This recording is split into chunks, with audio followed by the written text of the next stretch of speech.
প্রিয় দর্শক সবাইকে আসসালামু আলাইকুম। আমাদের অন্যদেশী পডকাস্টের আরেকটি এপিসোডে স্বাগতম।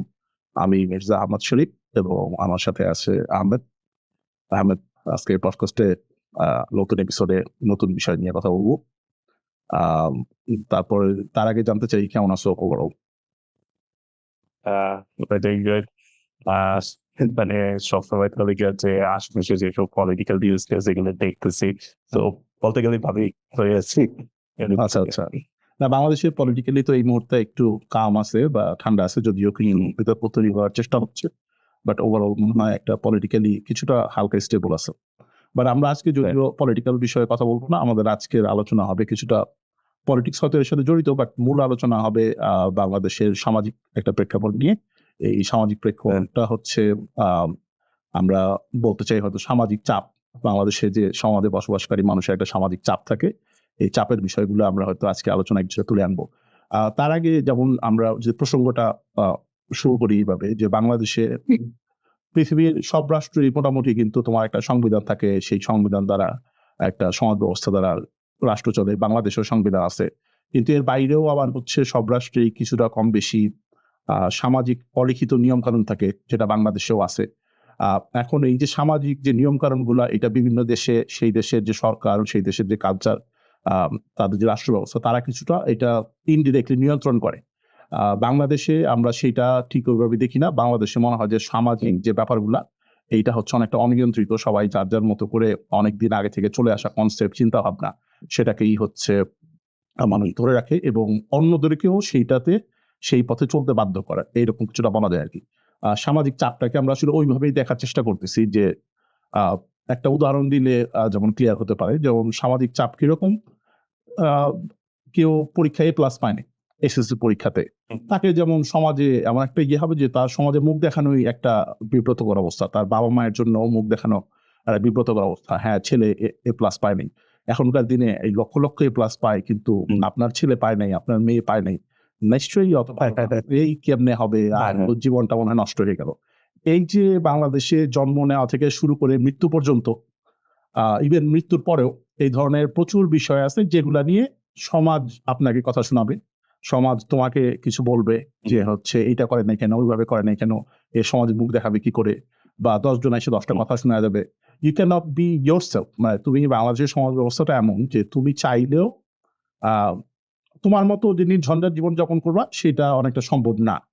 আ আরেক ব্যক্তি এসে, তোমার প্রতিবেশী বা তোমার সমাজের কেউ এসে আ আগ বাড়াইয়া তোমার উপর একটা দায়িত্ব বা একটা জিনিস চাপায় দেওয়ার চেষ্টা করবে। তাদের যে পছন্দ, তাদের যে ভালো লাগা, তাদের যে চিন্তাভাবনা। যেমন বাংলাদেশে গ্রামাঞ্চলে যদি আমরা যাই, দেখি যে যেসব বিচার সালিস হয়, এইসব সালিস-টালিশ গুলাতে কিন্তু হচ্ছে মূলত আ বিচারের যে ফাইনাল ফলাফল, সেই ফলাফলটা নির্ভর করে যিনি সালিস করতেছেন তার যে চিন্তাভাবনা, তার যে জায়গা, তার যে বোঝাপড়া, সেখান থেকে নির্ভর করে কিন্তু সালিসের বিচার হয়। একই সালিসের বিচার হয়তো ঢাকায় হলে একরকম হবে, গ্রামে হলে আরেক রকম হবে। কিন্তু দেখা যাচ্ছে যে ওই গ্রামাঞ্চলে যিনি করতেছেন, উনি ওইখানকার যে সামাজিক চাপ, এই সামাজিক বিষয়-আশয়গুলো মাথায় নিয়ে উনি উনার মতো একটা রায় দিচ্ছেন। তো যাই হোক, আমরা হয়তো একটু অন্যদিকে যাচ্ছিলাম। বাট আমরা যদি সামাজিক চাপের প্রসঙ্গে তোমার কাছ থেকে একটু শুনি। যেমন আম তোমার দেখা যদি আমাদের ১ টা ২ টা সামাজিক চাপ বা পিয়ার প্রেশার, সোশ্যাল প্রেশার, এর একটা উদাহরণ দাও। উদাহরণ দেওয়া তো অ্যাকচুয়ালি খুবই আহ টাফ ব্যাপার আমি বলবো না। মানে I'm like 30 something year old, মানে আমার 30 something year চলতেছে। আমি যা বুঝতেছি যে গিয়া other than satisfying parents, আমরা যে সোসাইটি থেকে আসছি, বাংলাদেশের যেসব সোসাইটিতে আমরা বড় হয়েছি, we always had মানে সমাজকে আমাদের স্যাটিসফাই করা was one of our priorities. এই কাজটা করা যাবে না, এই কাজটা এইভাবে হইছে দেখা সমাজ will be dissatisfied. সমাজ as a whole, আমি যেটা বলতে চাচ্ছি সেটা হচ্ছে যে it can be neighbor, it can be relatives, it can be some random people working around you. আপনার যে এলাকার যে দোকানদার আছে, যে মানে পরিচিত, সেও হলে গিয়ে মানে একটা একটা মন্তব্য করে ফেলতে পারে। হ্যাঁ, হ্যাঁ, হ্যাঁ। হ্যাঁ। সো সবসময়ই এত এত বয়সে এসেও আমি যে রিয়ালাইজ করতেছি যে এখন পর্যন্ত যা করতেছি তাদের স্যাটিসফ্যাকশন এর জন্য মনে এটা দেখো, তাহলে সবাই সবার স্যাটিসফ্যাকশন এর জন্য একটা এনভায়রনমেন্ট ক্রিয়েট করছে যে কিন্তু এই হ্যাঁ, যে সবাই সবার স্যাটিসফ্যাকশন জন্য কাজ করতেছে, তাহলে এই কাজের সূত্র বা এই চিন্তাধারার সূত্রপাতগুলো কোথায়? বা এটাই। এগুলো আসলে কিভাবে নির্ধারিত হয়? কিভাবে সবাই একমত হয় যে এই জিনিসটা আমরা সবাই মেনে চলবো, এরকম হবে? এই যে সবাই জিপিএ 5 পাওয়া উচিত, এই কনসেপ্টটা মানে কেন আসলো বা কিভাবে আসলো? সবাই তো জিপিএ 5 পাবে না, পৃথিবীতে কোথাওই পায় না। হ্যাঁ, হ্যাঁ, সবাই তো পাবে না। তো আমি I just want to add a point before যে like এই জিনিসটা যেহেতু আমাদের ২ জনেরই যেহেতু মানে we have some connections, foreign hmm, hmm. people, অন্য রেস, রিলিজিয়ন মানুষের সাথে। তো আমরা সবসময় একটা struggle করছি যে এই জিনিসগুলো এক্সপ্লেইন করার যে বাংলাদেশের সোশ্যাল স্টিগমা যে কি তারা কিন্তু ধরতে পারে না। বাট আমি আর আপনি যখন কথা বলতেছি না, আমি একটা এক্সাম্পল দিলে আপনি ধরতে পারবেন, যারা শুনতেছেন সাথে, সাথে ধরে ফেলাইতেছে। যে হ্যাঁ, এই জিনিসটা বাংলাদেশে চলে। বাট আমরা কিন্তু অন্য দেশের লোকজনকে বুঝাইতে পারি না। বুঝতে পারি না। GPA এটারও চেক কিন্তু করে একটা না। কারণ আছে যে you have to experience it, you have to live through it আমার কাছে মনে হয়। live through it. তোমাকে এটাতে বসবাস করলে, জীবনযাপন করলে তখন ধরতে পারবে। হ্যাঁ, যেমন যারা বাংলাদেশে গেছে, অ্যাকচুয়ালি বাংলাদেশে সময় কাটাইছে, maybe they can actually. But other than that, হ্যাঁ, অবশ্যই ডিফিকাল্ট। যে তারা অবাক হবে, তুমি যদি জিপিএ 5 এর উদাহরণই দেই। যে হ্যাঁ, সবাই কেন জিপিএ 5 পাবে? এটা তো কোথাও হয় না। তো মানুষের why everyone has expectations যে তার সন্তান জিপিএ 5 পাবে। বা আরেকজন প্রতিবেশীর কেন এক্সপেকটেশন থাকবে যে আমি প্রতিবেশী, আমার কোনো এক্সপেকটেশন থাকবে যে আহমেদের ছেলের মেয়ের এ প্লাস পাইতে হবে। সে এ প্লাস না পাইলে তার জীবন বৃথা হয়ে গেছে। এই যে চিন্তা, এটাকে এইটাই আরকি খুব ইন্টারেস্টিং। এটা তো হ্যাঁ, তুমি বলছিলা অন্য আরেকটা আরো কিছু প্রসঙ্গের উদাহরণ নিয়ে কথা বলতে চাচ্ছি। হ্যাঁ, তো GPA 5 এর প্রসঙ্গে আসি যে হ্যাঁ, মানে হ্যাঁ, আমরা মনে হয় আমরা যে সময় পাস করেছি এসএসসি ২ জনই GPA 5 এর সময়। তো এর আগে যখন স্ট্যান্ডের সময় ছিল, লে কয়টা লেটার গ্রেড কি জানি হ্যাঁ, স্টার মার্কস, হ্যাঁ, হ্যাঁ, এরকম ছিল লেটার গ্রেড। তো আ এই জিনিসটা এই যে মানে আমাদের সময় সবচেয়ে কমন জিনিস ছিল যে আ এসএসসি রেজাল্ট দিলে যেটা এখনো হয়, তখন TNT-র ফোন ছিল। সাথে, সাথে কন্টিনিউয়াসলি বাজতে থাকতো। মানে this is just a curiosity যে কি পাইছে?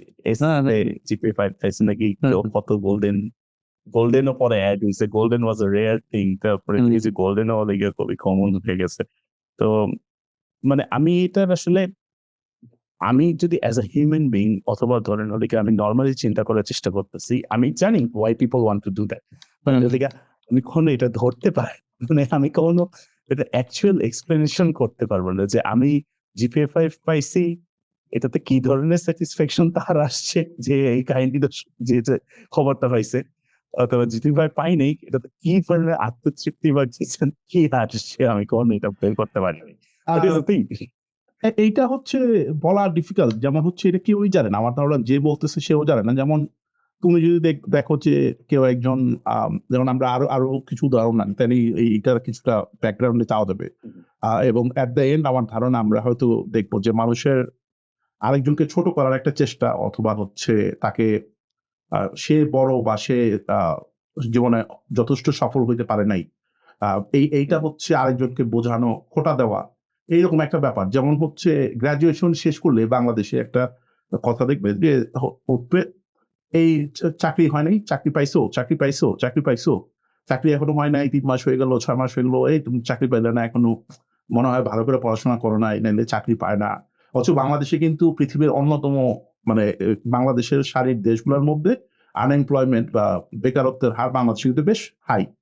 সো সেখানে তুমি সেই দেশে তোমার সাথে এমন ভাব করবে যে সবাই চাকরি পেয়ে গেছে, শুধু তুমিই পাওনি। বুঝলেন? মানে এখন যে বারবার তোমাকে এখন সে যে জিজ্ঞেস করতেছে, অনেকে আছে ইচ্ছা করে করে, আবার অনেকে আছে যে বুঝেও না যে তাকে যে একজন লোক, সে যাকে আমি বলতেছি, obviously সেও চাকরি পাওয়ার চেষ্টা করতেছে। এটা তো না করার কোনো কারণ নাই। সে সফল হইতে পারে নাই, কিন্তু হবে না তারও কোনো অনিশ্চয়তা নেই। হয়তো এখন পাচ্ছে না, পরে পাবে। কিন্তু যে জিজ্ঞেস করতেছে তার কিন্তু কমন সেন্স এর ঘাটতি আছে। যে তাকে আমি এই যে প্রতিদিন দেখা হলে আমি জিজ্ঞেস করি, "এই ভাই চাকরি পাইছো?" আবার কালকে জিজ্ঞেস করছি, "এই ভাই চাকরি পাইছো?" এটাতে তার যে একটা মন খারাপ হওয়ার ব্যাপার থাকতে পারে। এই যে কমন সেন্স এর ঘাটতি, এটা বাংলাদেশে নাই। তো আমাদের অনেকগুলা উদাহরণই আমরা আজকে আনবো, বা যেগুলোর কথা হয়তো আনবে, যেটা হচ্ছে কমন সেন্স এর জায়গা থেকে চিন্তা করলে, ২ বার চিন্তা করলে এই প্রশ্নগুলা বা এই কথা কমেন্ট বা কথাগুলো আসার কথা না। কিন্তু বাংলাদেশে সেই চিন্তার সময়টা হয় না কারো। যেমন আরেকটা উদাহরণ আমি তুলতে চাই এই পড়াশোনার বিষয়ে, তারপর তোমার মন্তব্য শুনবো। যেমন বাংলাদেশে সবার এক্সপেকটেশন থাকে যে সবাই সায়েন্সে ভর্তি হবে। সকল পাড়া প্রতিবেশী আত্মীয়-স্বজন সমাজের মানুষ সবার থাকে সায়েন্স কেউ না পড়লে আরে না ও তো মিডিয়াম ওরে কমার্সে দিছে, ও তো অত ভালো না আর্টসে দিছে, ও তো হচ্ছে ভবিষ্যতে চাকরি পাবে, আর্টস পড়ে কি চাকরি হবে, কমার্স পড়ে কি চাকরি হবে। এই যে একটা কনসেপ্ট সবার কাছে সবাই ধারণা করে যে সায়েন্সে পাইতে হবে, এবং বাংলাদেশি এটা আবার হচ্ছে প্রচলিত মানুষের ধারণা থেকে এটা একটা অলিখিত নিয়ম হয়ে গেছে। এই স্কুলগুলোতেও স্যাররা যখন দেয় এই গ্রুপগুলো ভাগ করে, দেখা যায় যে উপরের সারির স্টুডেন্টদেরকে অটোমেটিক সায়েন্স দিয়ে দিচ্ছে, তারপরে যাদের রোল টোল মাঝামাঝি তাদেরকে অটোমেটিক কমার্স দিয়ে দিচ্ছে, যাদের রোল শেষের দিকে তাদেরকে অটোমেটিক আর্টস দিয়ে দিচ্ছে। এখন তুমি এক্সপিরিয়েন্স নিয়ে যদি কিছুটা বলো আর কি। যে এই জিনিসটা অনেক মানে এত দূর আসার পর আমি এই জিনিসটা বুঝছি যে কতটা মানে স্টুপিড ছিল। মানে এখন আমি চিন্তা করতেছি যে আমাকে যদি একটা সায়েন্স ধরায় দিল, লাইক সায়েন্স ধরাইলেই সবার একটা ফার্স্ট এক্সপেকটেশন যে ডাক্তার হয়ে যাবো। এমন যে ওদিকে ক্লাস 9 সায়েন্স দিছি আমি ডাক্তার হয়ে গেছি। ইট ওয়াজ নাথিং লাইক দ্যাট। তারপরে কমার্স মানে আরে কমার্সের স্টুডেন্ট তোরা তো ভাই কোনো পড়াশোনাই অনেক কিছু বুঝতে পারছে না। হ্যাঁ, হ্যাঁ। স্টুডেন্ট বাট ইনহেরেন্টলি এই জিনিসটা কিন্তু আবার ওই যে যেমন আপনি যেটা বললেন যে হলে প্রথম সারির ছেলেদেরা সায়েন্সে যাবে। তো ধরে নেওয়া যায় যে হলে মেরিট যাদের ভালো আছে, একটু নলেজ ভালো আছে তাদেরকে না জিজ্ঞেস করেই তাদেরকে সায়েন্সে পাঠিয়ে দিতেছে। অবশ্যই। ওকে। হ্যাঁ, তো সো এইজন্য একটা মানে জিনিসটা আন্ডারস্ট্যান্ডিংটা এসে পড়ছে যে কমার্সের স্টুডেন্টরা হ্যাঁ ম্যাথে একটু দুর্বল হইতেই পারে। কারণ হলে আমরা কি করতেছি অটোমেটিকলি তাকে নিজেকে চুজ করতে না দিয়ে আমরা ওই পরের সারির স্টুডেন্টকে আর্টসে পাঠিয়ে দিতেছি। সো এটা তো আর পসিবল না। তো এই পর্যায়ে আইসা মানে আমাদের দুইজনেরই মোরলেস ইঞ্জিনিয়ারিং ব্যাকগ্রাউন্ড বা স্টেমের ব্যাকগ্রাউন্ড টেকের ব্যাকগ্রাউন্ড আছে। বাট আমি কিন্তু নন-স্টপ ব্যাকগ্রাউন্ড আছে। আবার যেমন কিছুটা বিজনেস পড়াশোনা আছে। বাট আমি কিন্তু এই পর্যায়ে এসে বলতেছি যে আমরা যেসব কাজ করতেছি অনেক কিছুই যে সবকিছু পিওরলি মানে একটু বিজনেস বলবো না, অ্যানালিস্ট টাইপের কাজ। মানে ইটস নট লাইক হচ্ছে যে হ্যাঁ সবাই যে ল্যাবে বা সায়েন্স যারা পড়ছে সবাই যে ল্যাবে কাজ করছে, সবাই যে গবেষক হইছে, সবাই যে সায়েন্টিস্ট হইছে, সবাই যে ডক্টর হইছে, বা ডক্টর হইলেই সে যে ডাক্তারি করতেছে, সায়েন্টিস্ট হইলেই সে যে হচ্ছে ইউনিভার্সিটি ল্যাবে রিসার্চ করতেছে, নট লাইক দ্যাট। এটা অনেক ভেরিয়েশন, অনেক রকম অনেক কিছু আছে। বা ইভেন আর্টস এর লোক এসে হচ্ছে তোমার রিসার্চ করতেছে, বিজনেসের লোক হচ্ছে গিয়ে আর্টসের ওখানে কাজ করতেছে, সায়েন্সের ওখানে কাজ করতেছে, সায়েন্সের লোক বিজনেস করতেছে, সায়েন্সের লোক হচ্ছে পড়াশোনা বাদ দিয়ে সায়েন্সের কাজ না করে হয়তো আর্টস রিলেটেড কাজ করতেছে তো অবশ্যই। কিন্তু ওই যে মানুষ জানাশোনার একটা ঘাটতি আছে মনে হয়, ওই জায়গা থেকে এখনো মানুষ এই ধরনের একটা আশা করে বা মন্তব্য করে। সেটাই মানে আরেকটা জিনিস কি মানে আমরা জাস্ট ক্লাস 9 এর ক্লাস ওই সময়টার এটা শুধু ভাগাভাগি কথা বললে হবে না। যে তখন কিন্তু তারা ডিসাইড করতেছে যে কি যে তারা এই একটা ডিসিশন স্কুল আমার জন্য নিয়ে দিচ্ছে, স্পেশালি বড় স্কুলগুলোতে আমাকে কোনো চুজই করতে দিতেছে না। আরেকটা ডিসিশন তারা নিয়ে নিতেছে সেটা হলো যে কলোনিয়াল এরার ডিসিশন, যে তারা অটোমেটিক্যালি বয়সও কমায় দেয়। হ্যাঁ, এটা বাংলাদেশে তো টিপিক্যালি একটা ট্র্যাডিশন ছিল। রেজিস্ট্রেশনের বয়সটা কমায় দিত অটোমেটিকলি। তো এই তো দুইটা হলে গিয়ে ইনহেরেন্ট একটা আইডিয়া আইসা পড়ছে যে সায়েন্স মানেই ভালো, কমার্স মানে তোরা ভালো না, আর্টস হইলে তো দূরের কথা। আরেকটা জিনিস কি তারা অ্যাজিউম করে নিতেছে যে এই সবগুলা ছেলেই পাশ করলে বিসিএস দিবে। তাই তারা যাতে এক্সট্রা 2-3 বছর কাজ করতে পারে এই জন্য তাদেরকে বয়সটাও কমায় দিলাম। তার আগে আমি আরেকটা আমরা বিসিএস নিয়েও লোকে কি বলে এইটা শুনবো, লোকে কি বলে এই সমস্ত। তার আগে আরেকটা মন্তব্য তুলতে চাই আমি, লোকে কি বলে।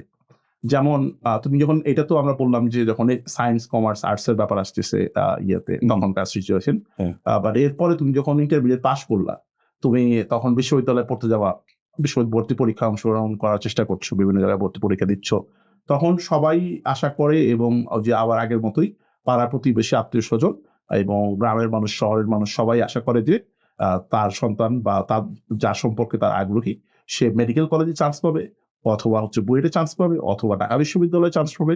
ঢাকা বিশ্ববিদ্যালয় যদি না হয়, অন্তত পক্ষে পাবলিক বিশ্ববিদ্যালয়ে চান্স পাইতে হবে। পাবলিক বিশ্ববিদ্যালয়ে চান্স পায় নাই মানে তারে আবার সে কি পড়াশোনা করছে? হ্যাঁ, প্রাইভেটে পড়ে অমুকের ছেলে, তমুকের মেয়ে, বাপের টাকা আছে, প্রাইভেটে পড়ায়। পাবলিকে চান্স পায় নাই। অমুকের আ ছেলে বা মেয়ে এক্কেরে গরিব। তার ছেলে তো পাবলিকে চান্স পেয়ে গেছে। নোয়াখালী নপুংসবুতে, নবী-প্রবী তে চান্স পেয়ে গেছে। এরকম আরো কিছু বলে দিল। তো এইটাও তো আরেকটা আছে যে লোকে এইটাও বলে যে তুমি হচ্ছে আ পাবলিক ইউনিভার্সিটিতে পড়তে হবে অথবা হচ্ছে মেডিকেল কলেজে চান্স না পাইলে অত ভালো না। মনে করো যে কেউ একজন মেডিকেলে চান্স পাইছে, আবার আরেকজন হয়তো ঢাকা বিশ্ববিদ্যালয়ে চান্স পাইছে। এখানেও একটা কম্পারিজন করবে। যে এই ২ জনের মধ্যেও একটা পার্থক্য আছে। সে মেডিকেলে পাইছে, ও তো অত ভালো না দেখে ঢাকা বিশ্ববিদ্যালয়ে পাইছে, মেডিকেলে হয় নাই। আবার তুমি অন্য জায়গায় যাবা, মনে করো যে তোমার বাংলাদেশে ৪ টা ইঞ্জিনিয়ারিং কলেজ ছিল একসময়, ওই যে রুয়েট, কুয়েট, চুয়েট এবং আরেকটা কি? আ যাই হোক এই ৪ টার মধ্যে হচ্ছে মানুষ ইয়ে করত যে আচ্ছা বুয়েটে হয় নাই, তাইলে এর পরের গুলাতে হইছে। কোথায় হইছে? রুয়েট, কুয়েট, চুয়েট এর মধ্যে হইছে। আচ্ছা এর মধ্যে আবার কোনটা ভালো? আচ্ছা তোমার কুয়েটে হইছে? ওর তো চুয়েটে হইছে। না ওরটা আসলে অত ভালো হয় নাই। কুয়েট তো আবার এর মধ্যে একটু ভালো। আবার এই যে মনে করো যে মানুষ বেসিক্যালি উদ্দেশ্যই থাকে একটা কম্পারিজন করা, কম্পারিজন করে একজনকে বড় বানানো, একজনকে ছোট বানানো। এই উদ্দেশ্যটাই মনে হয় যে একটা ব্যাপার আরকি। আবার এই যে পাবলিক ভার্সিটিতে না পড়লে তোমার জীবনে কিছু হইল না। এই কনসেপ্টটাও I don't know, মানে এটা কি ব্যাখ্যা ইয়ে করব। আ একটা সময় হয়তো ছিল বা এখনো আছে যে আ ব্যবসায়ী বিশ্ববিদ্যালয় যেগুলো হচ্ছে শুধু সার্টিফিকেট বিক্রি করতেছে। আ এইটা অনেক ক্ষেত্রে অনেক সরকারি বিশ্ববিদ্যালয়ের ক্ষেত্রেও বলা যায়। বাট হচ্ছে মানুষ হয়তো অনেকে জানেই না। এ এ আ আমি আমি না এই জিনিসটা আমি একবার বোঝানোর চেষ্টা করছিলাম যে হলো গিয়ে আমি যখন ফার্স্ট ইয়ারে যখন আমি ফ্রেন্ডদেরকে বোঝানোর চেষ্টা করছিলাম যে how hard it is to get into a public university in Bangladesh. যে they were confused like public, private university মানে এই যে ক্লাসিফিকেশনটাই যে আছে এটাই তারা ধরতে পারে নাই। হ্যাঁ, তো হ্যাঁ, হ্যাঁ। আমার কাছে এই জিনিসটা ইউনিক লাগে। তারা তখন একটু শুধু এই জিনিসটা বলেই তো আর শেষ করতেছে না। কোথায় চান্স না, পেয়েছে বা কোথায় এক্সাম দিছে। এটা কিন্তু না। তারা কিন্তু they were always bringing something up. এর মেয়ে এটাতে চান্স পেয়ে গেছে। এই ছেলে এটাতে চান্স পেয়ে গেছে। বাট এইটা কিন্তু আমি এখন এখন একটু মানে সোশ্যাল সায়েন্স এর থেকে একটু মানে বিহেভিয়ারাল প্লাস সোশ্যাল সায়েন্স এর অ্যানালজি করার চেষ্টা করতেছি। হ্যাঁ, মানে আ ইন সাথে, সাথে আপনার মাথায় আসবে যে লোকটা আমাকে ক্রিটিসাইজ করতেছে, যে লোকটা আমাকে এগুলো শোনাচ্ছে বা আমার ফ্যামিলিকে শোনাচ্ছে, আমার প্যারেন্টস এর কাছে যাচ্ছে, সে কি is he better than me? Is she better than me? Is she better than my parents? অনেক ক্ষেত্রেই না, অনেক ক্ষেত্রেই না। অনেক ক্ষেত্রেই না। হুম, তো এইজন্যই মানে এক্সপ্লেনেশন টা আরো কঠিন হয়ে যায়। যে এটা যে সোশ্যাল স্ট্র্যাটিফিকেশন একটা ওয়ার্ড বলে। Stratification it can be wealth, education, layer hierarchy বোঝানোর জন্য। তো তখন কনফিউজ হয়ে যায়। যদি এই লোক তো পড়াশোনাই করে নাই। সে তো আমাকে কেমনে এই লেকচার গুলো বা হ্যাঁ, সে হয়তো ক্লাস মেট্রিক পাস। বাট তুমি বিশ্ববিদ্যালয়ে কোথায় ভর্তি হবা এটা নিয়ে সে মন্তব্য করতেছে। হ্যাঁ, আসলে that's that's a আ এরপরে এই প্রসঙ্গেই যখন আরেকটা আমরা বলতে যাচ্ছিলাম যে, যার কথা তুমি বলছিলে একটু আগে যে, আ বাংলাদেশের মানুষ মনে করে যে শুধুমাত্র তারাই যথেষ্ট পরিবার জ্ঞানী লোক বা আ কি বলবো যে যোগ্য লোক যারা বিসিএস এ চাকরি পাইছে। তার বাইরে বাংলাদেশে আর কোন পড়ালেখার কোন ভ্যালু নেই। যে হচ্ছে আরে বিসিএস হয় নাই তো। তো এই বিসিএস দিছো? বিসিএস দিবা না? বিসিএস এখনো হইল না? ওই যে ওরকম যে আমাদের ওইখানে তো অমুকের মা গার্মেন্টস এ চাকরি করে, তার ছেলের তো বিসিএস এ হয়ে গেছে। তুমি এত আরাম-আয়েশে থাকলা, হইল না। তোমার বাপ-মাকে ভালোই খরচ-টরচ করছে। ভালো জায়গায় পড়াইলো কিন্তু হইল না। এরকম অনেক রকম। আমি জাস্ট হচ্ছে একটা উদাহরণ কিছুটা বলার চেষ্টা করলাম। তুমি হয়তো এটা আরো ভালো বলতে পারবা। যে তারপর বেসরকারি এর পরে আবার আরেকটা ক্যাটেগরি আছে যে অন্তত পক্ষে সরকারি চাকরি। সেটা বিসিএস না হোক। সেটা হইলো মান-সম্মান কিছুটা বাঁচে। যে আচ্ছা অন্তত পক্ষে একটা সরকারি চাকরি আছে। আ এরপরে আর অন্য কোন চাকরিজীবীদের বাংলাদেশের মানুষ গোনাই ধরে না। মানে তারা কেউ চাকরি করে না। আছে এই আরকি। চলতেছে কোনরকম খায় আরকি। এইটা এই প্রসঙ্গে যদি একটু বলো। আমার ধারণা মানুষের এখানে পেনশন, রিটায়ারমেন্ট ফান্ড তারপরে হচ্ছে এগুলার একটা লোভ আছে। এটা নিয়ে হচ্ছে মানুষ একটা ইয়ে করে যে লাইফটা এদের সেট হয়ে যাবে, সেই আশায় হচ্ছে সবারই গোল একটা সরকারি চাকরি দিয়ে করা। কিন্তু এই প্রসঙ্গে তোমার মন্তব্য শোনার আগে আরেকটা কথা আরেকবার বলে দিতে চাই যে একইভাবে যেমন হচ্ছে সবাই এ প্লাস পাবে না, মিক্স থাকবে। বাংলাদেশে সরকারি চাকরি এরকম হয়তো 10 লাখ 20 লাখ বা 30 লাখ সরকারি চাকরির টোটাল সুযোগ আছে। সেখানে বাংলাদেশি কর্মজীবী লোকের সংখ্যা 8-10 কোটির উপরে, বা 12 কোটি বা 14 কোটি লোক হচ্ছে কর্মক্ষম লোক। তো এই সব লোককে 14 কোটি লোককে সরকারি চাকরিতে মানুষ সরকার নিয়োগ দিয়ে দিবে, মানে মানুষ যে এই আশাটা করে, আই ডোন্ট আন্ডারস্ট্যান্ড। এই প্রসঙ্গে যদি বলো বিসিএস নিয়ে তোমার কোনো অভিজ্ঞতা বা এরকম ঘটনা? বিসিএস মানে এই একটা জিনিসে আমি একটা বুঝি, এটা একটা আন্ডারস্ট্যান্ডিং হয়েছে যে মানে গভর্নমেন্ট ওয়ার্ক জব সিকিউরিটির জন্য লুক্রেটিভ। দুনিয়ার সব কান্ট্রিতেই এটা সত্যি যে government job lucrative just for the job security, not for the benefit or the salary itself. But BCS এর বা সরকারি চাকরির জিনিসটা we do have some idea যে অ্যাটলিস্ট বিসিএস এর এক্সাম পার্ট গুলা যদিও হয়ে থাকে ঠিক মতো, মানে পরের পার্ট গুলা it might be some sort of bias বা corruption involved থাকে। আর সরকারি বেসিক চাকরিগুলো maybe this time it has changed ব্যাপারগুলোতে maybe, but we all have some idea, right?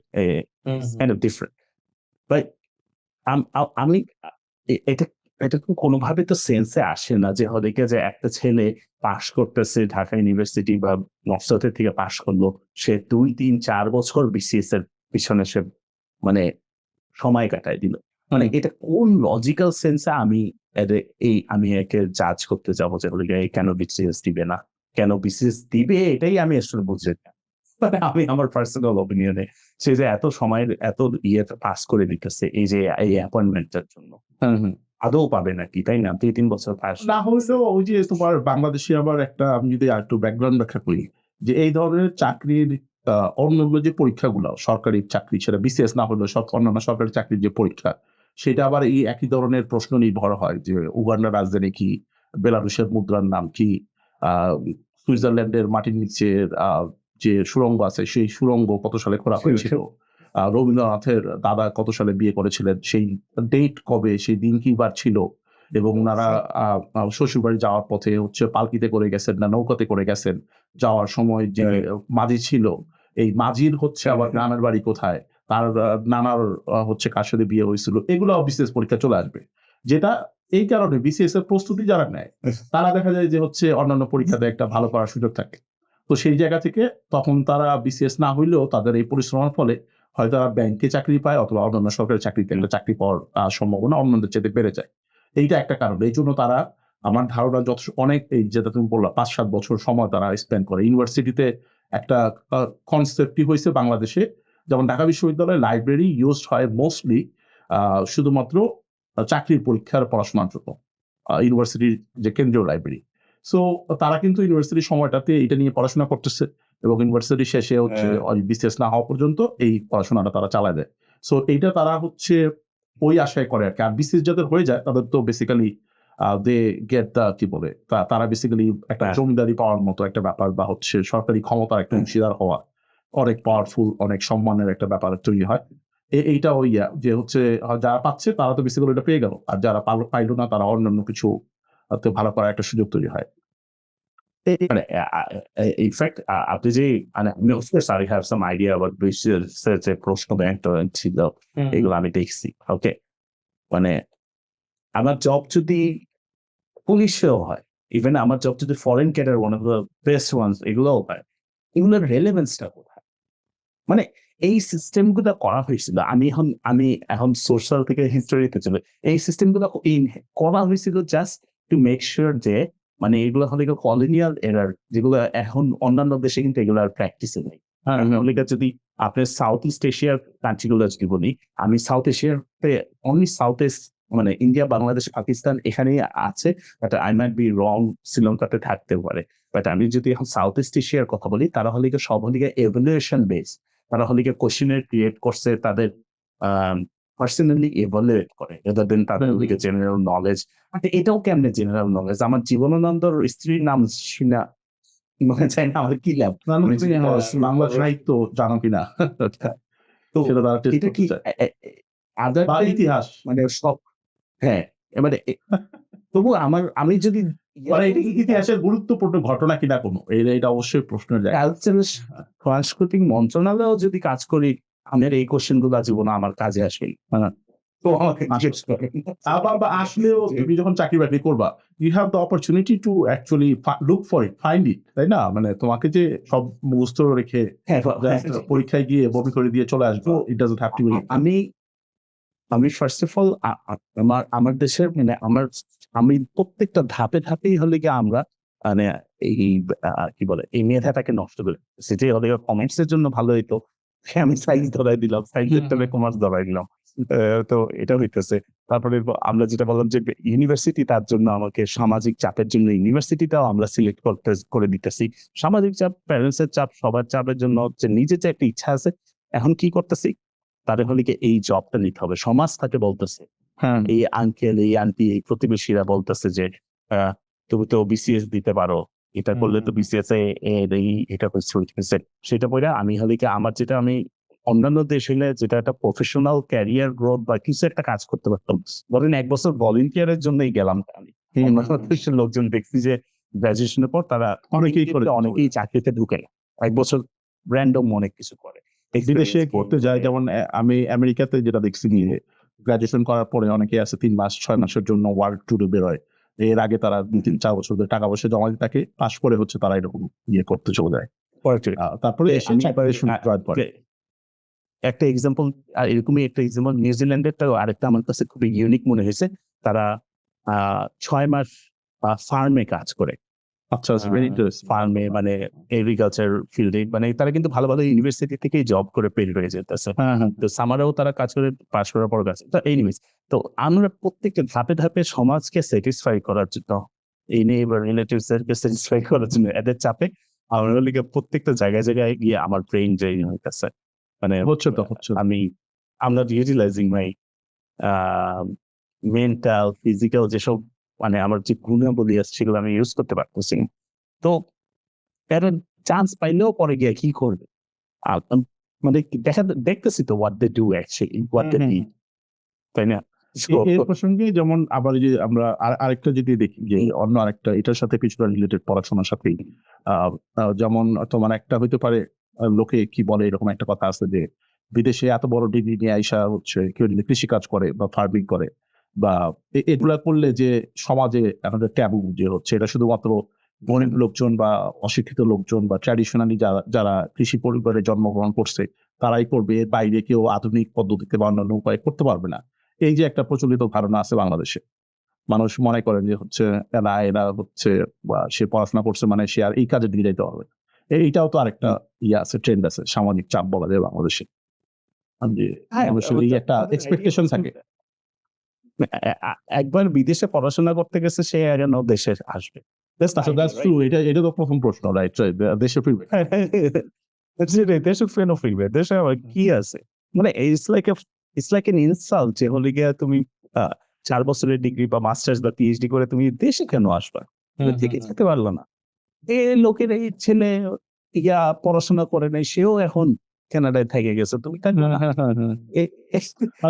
মানে পৃথিবীর অনেক দেশেই কিন্তু আমরা দেখি যে হচ্ছে মানুষজন পড়াশোনা করে তাদের দেশে ফিরে যাওয়াটাই কমন আবার আমাদের অঞ্চলে যেমন আমরা দেশে ফিরে যাওয়ার সংখ্যাটা কম বাট স্টিল অনেকে যাচ্ছে বাট যারা যাচ্ছে তারা বরং দেশে ফিরে গিয়ে যেটা বলতেছে ডিসকারেজ হচ্ছে বা মানুষ তাদেরকে একটা সন্দেহের চোখে দেখছে বা ইয়ে করছে যে কোনো ঝামেলা করছে নাকি এই জন্য পাঠায় দিছে এখন বলতেছে হয়তো ফিরে আসছি আর কি এরকম তো হয় এই এক্সাম্পলটা কি বলে আমি অনেক জোক করে বলছিলাম একজন কিরে ভাই আমি কি শাহরুখ খান নাকি যে স্বদেশ মুভি নাসার চাকরি ছেড়া দেশে গিয়ে আমি এটা একটা বাস্তব কথা তো এটার জন্য কিন্তু একটা এফেক্ট আছে আমি যে দেখছি যে হলে যে মানে ইভেন ইন্দোনেশিয়া আমাদের আমি ইন্ডিয়ার লোকজন ইউজুয়ালি ফেরত আসে না পাকিস্তানও আসেন ইন্দোনেশিয়া থাইল্যান্ড মালয়েশিয়া তারা হলে বিভিন্ন প্রোগ্রামে তাদের দেখা যায় যে স্পেশালি মালয়েশিয়ার কথা বলবো যে হলে তারা হলে যদি অস্ট্রেলিয়া ও ইউকে ইউএসএ তে পড়াশোনা করতে যায় তারা হলে অধিকাংশই তারা তাদের নিজের দেশে ফেরত আসে তো it doesn't mean that যে হলে তাদের দেশ is better than Australia but হ্যাঁ অফকোর্স তারা হলে তারা যে এডুকেশন শেষ করতেছে, ওইটার একটা ভ্যালু তারা নিজের দেশে পাচ্ছে। তারা মানে এই জন্য ফিরে আসতেছে। তো আর তাদের ওই আইডিয়াটা অ্যাকচুয়ালি নেই। সো মানে এটা আসলে মানে এটা আসলে কিভাবে মানে বলা যায় যে এটা ওই যে তুমি এটা তো লজিক আছে। কিছুটা উত্তর দিলা যে মানুষের একটা আশঙ্কা থাকে যে এখানে তো আসলে তার যোগ্যতা অনুযায়ী চাকরি-টাকরি থাকবে না। সে কেন আসলো? হুম, কিন্তু সবার যে চাকরি করার জন্যই যাচ্ছে নট লাইক দ্যাট। অনেকেই অনেক কিছু অন্য কিছু করছে। কেউ ব্যবসা করছে, কেউ যে আমরা যেটা বললাম কৃষিকাজ করছে, কেউ হচ্ছে মাছ নিয়ে কাজ করছে, কেউ ফলের বাগান নিয়ে কাজ করছে। যেগুলা কিন্তু তুমি it doesn't have to be যে বিদেশে থেকে দেশে আসলে এটা করা যাবে না। এটা it can be a very good profitable business. তো যারা করছে অনেকেই পড়াশোনা করে এটা নিয়ে ইচ্ছা থেকেই করছে। তো সেখানে কিন্তু মানুষ কি বলবে? আ মানুষের বলা থামে না আরকি। মানুষ এরপরেও হচ্ছে হ্যাঁ, কিন্তু এই this is the only stigma যেটা কাইন্ড অফ লাইক আমার একটু মানে ভিন্ন মত আছে। সেটা হচ্ছে কি আমি নিজেরও পার্সোনালি আমি যেগুলো দেখছি তারা হলে গিয়ে যারা অ্যাকচুয়ালি মানে পড়াশোনা শেষ করে বা বিদেশে স্বাভাবিকভাবে থেকে যারা ফেরত আসছে হুম, হুম, তাদের ulterior একটা মোটিভ থাকে। যে তাদের ফ্যামিলি ইজ রিয়েলি রিচ, তাদের বিজনেসও অনেক কিছু আছে। হুম। তো ওরকম রিজনিং এর কারণেও অবশ্যই আসে। এটাও ট্রু, এটাও আছে। কারণ আমার তো ওইভাবে তো এই যে একটু আগে যেটা বিসিএস এর যে জিনিসটা বলতেছিলাম, আমি তো আমার হুম, মেধাকে আমি তো গুরুত্ব দিতে পারতেছি না। হুম, হুম, আমার মেধাকে ওদিকে আমি ওইভাবে মেধাবী, যাও গিয়ে বিসিএস করো। হুম, কখনো আমি বলব না যে ওদিকে এই মেধাবী এ যদি ইউএসএ তে থেকে যায়, একে এত লাখ, লাখ এত কোটি টাকা বেতন দেওয়া হচ্ছে। Maybe I will try to মানে 50% দেওয়ার চেষ্টা করি। একে হুম, যদি রিটেইন করতে পারি, একে যদি উৎসাহ করতে পারি যে হলে গিয়ে দেশে চলে আসো, তোমাকে আমি এটার 50% হলেও আমি চেষ্টা করব মানে তোমাকে একটা সুবিধা দেওয়ার। তাহলে হুম, সেক্ষেত্রেও তো মানে ইট মেক্স সেন্স রাইট? অনেকে যাইতে আগ্রহী হবে অবশ্যই, অবশ্যই। হ্যাঁ, ওটাই মানে বাংলাদেশে পরস্পর আমরা তো তো এর আগেও কিছুটা কথাবার্তা বলছি। আবার ভবিষ্যতে হয়তো বলতে পারি যে বাংলাদেশে ব্রেইন ড্রেইন যে ইস্যুটা, এটার তো পজিটিভ, নেগেটিভ বা প্রস কনস বা কি বলবো যে ২ টা সাইডই আছে। যে যারা একদম হ্যাঁ, হ্যাঁ। বলে যে হচ্ছে আ কেন আসে না? আবার যারা বলে যে কেন যায় না? এদের ২ জনের মধ্যে ২ পক্ষেরই যথেষ্ট স্ট্রং যুক্তি আছে। এটা নিয়ে হয়তো আমরা ভবিষ্যতে আরো বিস্তারিত দেখি কথা বলা যায় কিনা। এই হ্যাঁ, হ্যাঁ। প্রসঙ্গে আরেকটা আসলো যে যেমন হচ্ছে রিলেটেড যেটা আ যে কারো যদি চাকরি চলে যায়, এই যে মনে করো যে মনে হচ্ছে খুব ভালো চাকরি যে তা না। আ সাধারণ একজন ব্যক্তি। সে যদি এখন আজকে কেউ যদি তাকে সাজেশন দেয় যে হ্যাঁ, রিক্সা চালাও বা এমন কোনো কাজ করো, হকারি করো বা একটা ছোট দোকান দাও। তাকে কিন্তু তার নিজেরও একটা প্রশ্ন আসবে, মানুষ কি ভাববে আমি আগে চাকরি করতাম, এখন হচ্ছে সিএনজি চালায়। এখন ইয়ে করে। এই যে মানুষ এটাও তো ভাবে। মানে আরেকজন তোমার চাকরি নাই, তুমি খাইতে পারতেছো না, তোমার হচ্ছে বাসা ভাড়া দিতে হুম, কষ্ট হচ্ছে। কিন্তু স্টিল তুমি চিন্তা করতেছো যে মানুষ কি ভাববে? আ যে কেউ যদি দেখে ফেলে ভাববে যে হ্যাঁ, আরে ও তো রেস্টুরেন্টে কাজ করে। এ তো ও তো খুব খারাপ অবস্থা। অমুকে তো হচ্ছে রিক্সা চালায়। বা তমুকে হচ্ছে হকারের দোকানে কাজ করে। এই টেনডেন্সিটা দেখছো না বাংলাদেশে যে আছে তো এটা। যেমন বাংলাদেশে আমরা আমরা কাজের যে ক্যাটেগরি আছে, যেমন বিদেশে গিয়ে এই একই কাজ করবে। কিন্তু দেশে হচ্ছে সেটা আ ছোট কাজ হিসেবে গৃহীত হয়। হ্যাঁ, এরকম একটা এক্সাম্পল আমি দিয়েছিলাম। এইটা এই পার্টটাতে যেটা বোঝা যায় যে মানে হলো কি আমরা আমরা আমরা আমাদের মেধারও মূল্য দেই না, আমরা আমাদের শ্রমেরও মূল্য দেই না। Like hmm, hmm. I don't know man who is running the country শ্রমিক যদি আমরা যদি শ্রমিককে এত ডিভ্যালুয়ে করতে থাকি আসলে who is running the country এটা আমরা একটা এপিসোডে একটা এক্সাম্পল আমি দিয়েছিলাম যে এটা আমাদের বাস্তব জীবনেরই একটা এক্সাম্পল যে আ দে আমরা কলোরাডোর একটা দোকানে গিয়েছিলাম। সেটা একটা হুম, হুম। বাংলাদেশী দোকান। তো বাংলাদেশী দোকানে আমি এখানে কারো নাম বা দোকানের নামও বলছি না। তো তো ওখানে দেখা যায় যে একজন মহিলা নতুন আসছে চেইন মাইগ্রেশন এর থ্রুতে। চেইন মাইগ্রেশন এর যে জিনিসটা সেটা প্রায় ৮-১২ বছর লেগে যায় ওয়েট করে। তো মহিলাকে দেখেই মনে হচ্ছে যে হলো গিয়ে সে খুবই আ মানে একটু ভালো ফ্যামিলির মানে ইটস আ রিচ ফ্যামিলি হুম, হইতে পারে অথবা তাদের লাইফস্টাইল ইস ডিফারেন্ট। মানে কারণ হলো গিয়ে তাদের পোশাক-আশাক হাতের ইয়ে-টিয়ে দেখে বোঝা যায় যে তো কিন্তু শক দিকে is that যেটা আমি ওখানে ইমিডিয়েট এনালাইজ করার চেষ্টা করলাম যে হলো গিয়ে এই মহিলা হইতে পারে যে সারা জীবন কাজের লোককে দিয়ে সবকিছু করাইছে। ওকে, বাট এইখানে আইসা সে যে কাজগুলো করতেছে সেই কাজগুলা সে যদি বাংলাদেশে করতো it was would have been totally unacceptable for অবশ্যই মানুষ হতে পারে যে সে নিজেও ক্রিটিসাইজ করছে বাংলাদেশে That's true. যে তুই কাজের লোক থাকতে তুই টয়লেট ক্লিন করবি, হ্যাঁ and then গিয়ে দেখা যাচ্ছে যে বিদেশে এসে তাকে এরকমই কাজ করতে হচ্ছে। So that also doesn't make any sense. যেভাবে আমরা ইনসাল্ট করি আমাদের নিজের লোকজনদেরকে দেশে থাকা অবস্থায়, হুম। মানে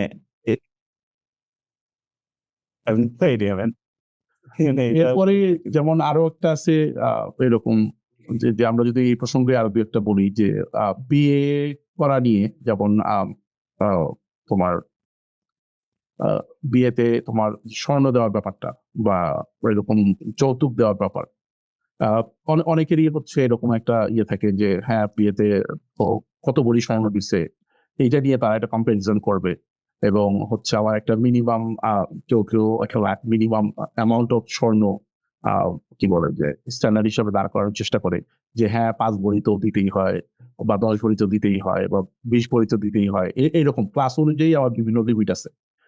এইটাও কিন্তু আমরা দেখি যে হচ্ছে অত টাকা কাবিন না হইলে মানুষ কি বলবে যে 20 লাখ টাকা কাবিন না হইলে বা 10 লাখ টাকা কাবিন না হইলে, তাই না? এই কনসেপ্টটা কিন্তু আছে বাংলাদেশে। মানুষ এই প্রসঙ্গেও যেমন তোমার এই ধরনের কথাবার্তা বলে। বাট এটা কিন্তু doesn't necessarily prove the capacity যে আসলে 10-15 ভরি এখন তো এখন কত 500 কোটি টাকা করে ভরি হতে পারে। I don't keep track of goals. তো এখন মনে হয় বাংলাদেশি 2 লাখ 15-20 এর কাছাকাছি কিছু একটা হবে।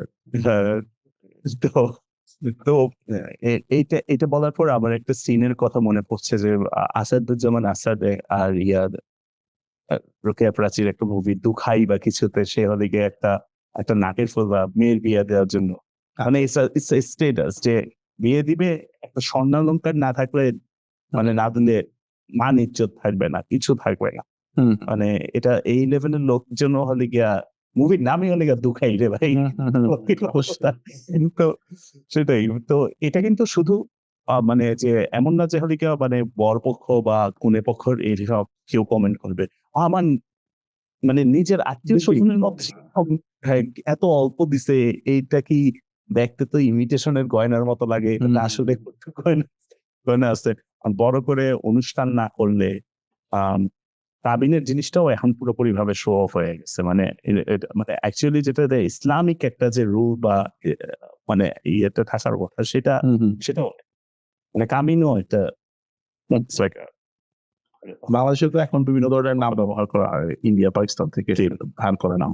বাংলাদেশের ভাষায় তো আসলে 10-15 বছরের প্রচুর ভারতীয় পাকিস্তানি শব্দ ঢুকে গেছে যেগুলো বাংলাদেশের মানুষ নাটক সিনেমা থেকে গ্রহণ করে রয়েছে বলে।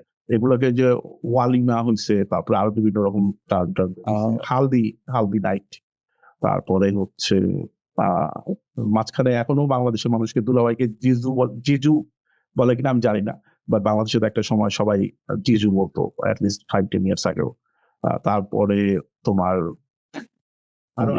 কি যেন অনেকগুলো শব্দ আছে যেগুলো হচ্ছে হিন্দি থেকে বাংলাদেশ মানুষ একেবারে অনায়াসে গ্রহণ করে নিচ্ছে উইথাউট এনি সেকেন্ড থট যে আর এইটা তো আমার প্রাণের ভাষা, এটা হচ্ছে জাস্ট ভারতে গিয়েছিল, আমি হচ্ছে এই শব্দটাকে আবার আমি বাংলায় নিয়ে আসলাম। কি যেন তুমি কিছু টার্মের নাম মনে আছে এরকম? আমি তো এগুলো দিয়ে তো আমি অনেক রেগুলারলি ব্যান্টারিং করি। আচ্ছা তো আমাকে এসে বলে যে কেবাব নাইট, কেবাব ঘরে যাচ্ছে, কেবাব নাইট। কেবাব আবার কি জিনিস রে ভাই? কেবাব বলছে শিক কাবাব, আমি বলছি কেবাব বলে কি, তারপরে আমি বুঝতেই পারতেছি না, আসলে বুঝতে পারছি না বলে কি কাবাব ও আচ্ছা কাবাব এবং বিরিয়ানি খাইতে যাবো, plane and simple term.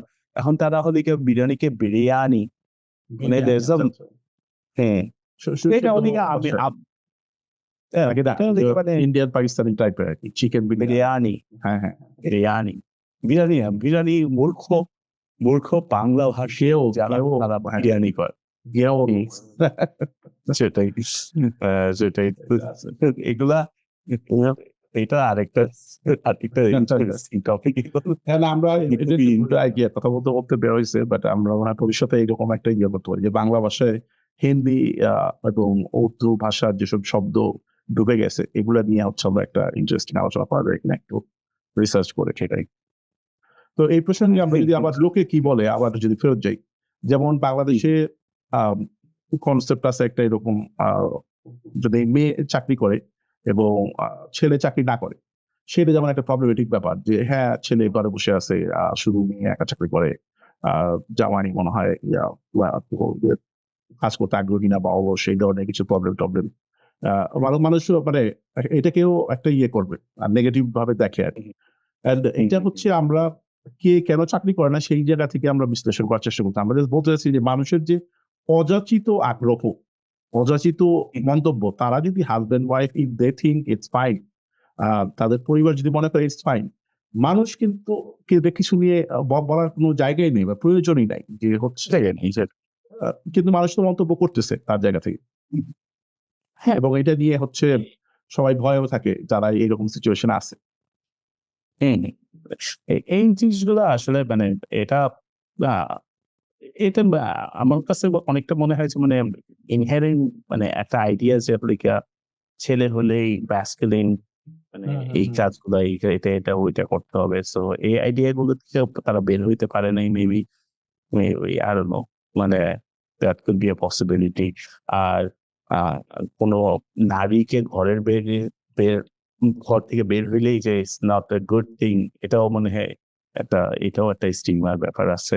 I don't know, could be a possibility. But আমরা তো আর এটার ভিতরে রিজনিং এ যাব না। তাদের মধ্যে তারা যে সংসার করতেছে, তারা যে আপনি যেটা বললেন যে তাদের পরিবারের মধ্যে যে একটা আন্ডারস্ট্যান্ডিং ক্রিয়েট হইছে, of course they are trying to change it. Of course তাদের ভিতরে যে কি হচ্ছে এটা তো আর আমাদের তো আইডিয়া নেই। তো এটা আসলে না, আমাদের তো মূল যেমন আজকে আলোচনার বিষয়টা হচ্ছে যে মানুষ কি বলবে এবং মানুষের যে বলাটা এটা যে most of the time not right এবং অথবা হচ্ছে তার অধিকারের বাইরে তার কি বলবো যে অযাচিত আচরণ, এই প্রসঙ্গটাই মূলত তুলে ধরা হচ্ছে। সেই জায়গা থেকে আমরা কিছুটা চেষ্টা করছি যে এই ধরনের কি মন্তব্য আছে সমাজে যেগুলো প্রচলিত, আমরা হয়তো এটা একরকম আছে আরো ভবিষ্যতে আরো এপিসোড করা রাখতে আরো এপিসোড করা যায়। আর আমি আরেকটা জিনিস আমিও বলতে চাই যে মেবি পাস্টে বা এখনো আমি মনে হয় আমিও অনেক কিছু এরকম কিছু বলে ফেলি।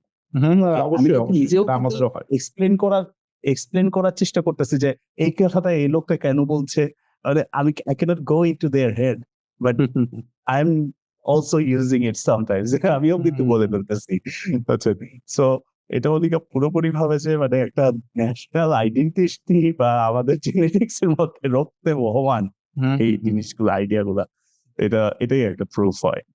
অবশ্যই এই প্রসঙ্গে যেমন আরেকটা ইয়ে করি, যেমন মানুষের একটা ইয়ে যে আচ্ছা বিয়ের পরে অনেকের হয়তো বাচ্চা হইতে একটু দেরি হচ্ছে বা তারা হয়তো ওয়েটিং, তারা অপেক্ষা করছে যে আরো পরে সন্তান নেবেন, কিন্তু মানুষ হচ্ছে প্রশ্ন করা শুরু করে দিবে, মন্তব্যটা করা শুরু করে দিবে যে হ্যাঁ একদিন হয়ে গেছে বাচ্চা হয় নাই, বা হচ্ছে এখানে কোনো সমস্যা আছে কিনা, ডাক্তার দেখাইছে কিনা, এই ধরনের একটা কিন্তু জায়গাতে মানুষ অনেকে নিয়ে যাওয়ার চেষ্টা করে। এটাও হচ্ছে কিন্তু কখন কি হবে, সন্তান হবে, এটা হয়তো একান্তই তাদের পারিবারিক বিষয়, বাট এই যে আত্মীয় স্বজন, প্রতিবেশী, গ্রামের লোকজন, তোমার আশেপাশের লোকজন যে তোমাকে এই ধরনের একটা চাপে ফেলে দিবে, এটাও একটা এক্সপিরিয়েন্স বাংলাদেশে রেগুলার হয় মানুষের যারা এই সিচুয়েশন আছে। হ্যাঁ, এটা তো হলে আমরা যেটা আরেকটা জিনিস নিয়ে কথা বলতাম সেটা হচ্ছে যে মানে বয়স হয়ে গেলে যেমন বিয়ে কেন এখনো করে না, এটা একটা যেমন এটার পরের স্টেপটাই এটা immediately after that. So we can talk about both in this one. So আমি একটা জিনিস হলে মানে আমি যখন আমার যত বয়স হয়েছে and I got matured, আমার জাজ জুডি খুবই দেখি, এখনো খুবই আমি দেখি। জাজ জুডির একটা কথা আমার কাছে খুবই ভালো লাগে। সেটা হলে গিয়ে যে মানে সে সবসময় কথা বলে যে you cannot play, but the family is not a game. You know, you cannot just you play the game or something like that. ওকে তোমার জন্য এটা তো ফ্যামিলিতে অনেক ডেডিকেশনের ব্যাপার আছে, দের ইজ ইকোনমিক্যালি একটা কমিটমেন্ট আছে, ফাইন্যান্সিয়াল কথা বলতেছি, তারপরে মেন্টাল সাইডেরও একটা জিনিস আছে, you know that you're mentally ready to get married. তো this is one thing, but এই যে কি বলেন এই যে বিয়ের কথা, তো তো আমরা যেটা দেখছি যে মানে আমি এটা এই কথাটা সবসময় বলি যে এক সময় দেখা গেছে যে যদি মানে অনেকেই 2 মাস 3 মাস টাকা জমায় 1 বিঘা জমি কিনতে পারতেছে, তাই না? হুম। এখন একটা অ্যাপার্টমেন্টের ডাউন পেমেন্ট যে ছেলেটা বিয়ে করতেছে, একটা অ্যাপার্টমেন্ট কিনতে চায়, ভাড়াও এখন প্রচুর, ধরেন হলে গিয়ে যে কিনতে চায় যে হলে গিয়ে সমান একটা ভালো চাকরি করে, তারপর হলে গিয়ে সেই অ্যাপার্টমেন্টের ডাউন পেমেন্ট ম্যানেজ করতেই তার 2-3 বছর লেগে যাবে চাকরি হ্যাঁ, ডাউন পেমেন্ট দেওয়া, আর টানা তো আরো কঠিন, কারণ পুরো তো মাসের স্যালারি দিয়ে তো পসিবল না, তাই না? হুম, তো তাদেরকে ওই প্যারেন্টস এর উপরেই কিন্তু আলটিমেটলি ডিপেন্ড করতে হইতেছে। সো অনেক ক্ষেত্রে দেখা গেছে যে আমাদের যে মানে আমাদের স্পেশালি যে মিলেনিয়ালস এর মধ্যে সেটা যে একটা ইন্ডিভিজুয়ালিজমের একটা আইডিয়া ঢুকে আসছে।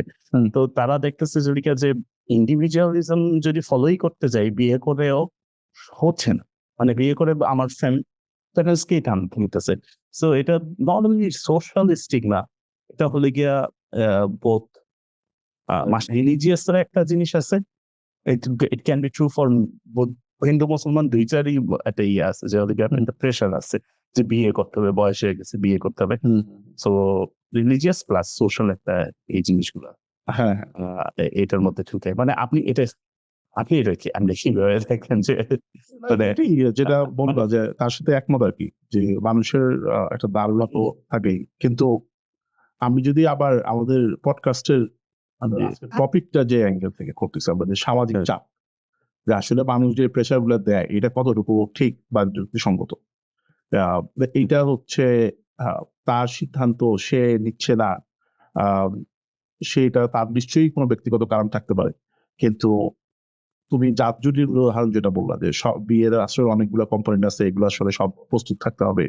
সেই জায়গা থেকে যে বয়স হইছে, তার যে বিয়ে করা ম্যান্ডেটরি হয়ে গেছে এরকম না। তার যদি প্রস্তুতি না থাকে, if he is not prepared, he thinks he is not prepared, এখন মানুষের চাপে পড়ে যে তাকে বিয়ে করে ফেলতে হবে, it's doesn't have to be like that.